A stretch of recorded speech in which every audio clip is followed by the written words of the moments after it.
Too many cancer patients feel a lack of compassion from healthcare workers, according to Macmillan Cancer Support. In the charity's first ever report about the state of cancer care in Britain, it also found that more than 1 in 3 people with cancer in Britain die within a year of diagnosis, which suggests many are diagnosed too late. A fifth of patients say they felt treated as a set of symptoms rather than a person, and 75% of cancer patients want to die at home, though only a third have their wishes fulfilled. Well, we're joined now by Cher Oddy, who has incurable ovarian cancer, and Dr. Hilary. Cher, thank you for joining us this morning. Tell me a little bit about the care that you've received.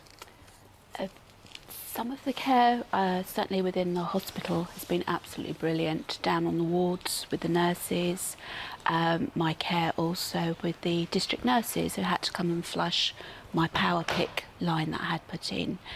I would say there are other areas where it could be improved. And explain what happened to you particularly that's led you to this position.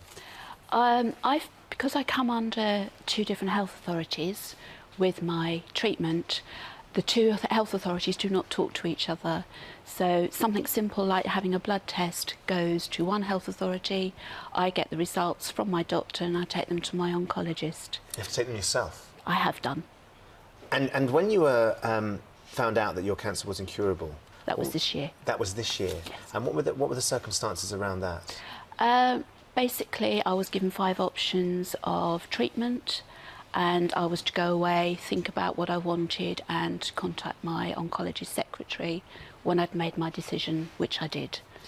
And in terms of the way that was delivered to you, do you feel like it could have been more compassionate? It could have been, because once I'd finished the meeting with my oncologist, I then went with my key worker, and in the corridor we then continued the conversation, where I then became upset and she said, I think we better find a room.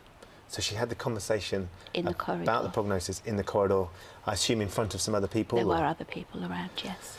Goodness me, Hilary, it's a catalogue of elements to what is a very difficult time for Cher that really don't paint the NHS in a great light.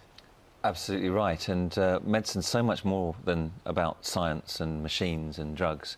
It's about compassion and care and imagination, putting yourself in the patient's shoes and saying, how would I feel? And we know that patients go through all sorts of reactions when they're diagnosed with cancer, anger, denial, anxiety, grief. And all that needs to be addressed, and there are emotional needs, physical needs and financial needs after a diagnosis and after treatment, when people go home and they feel isolated and separated from the world around them. So all those things need care and attention, and the NHS, that's the very least that people should have when they're faced with a diagnosis of cancer.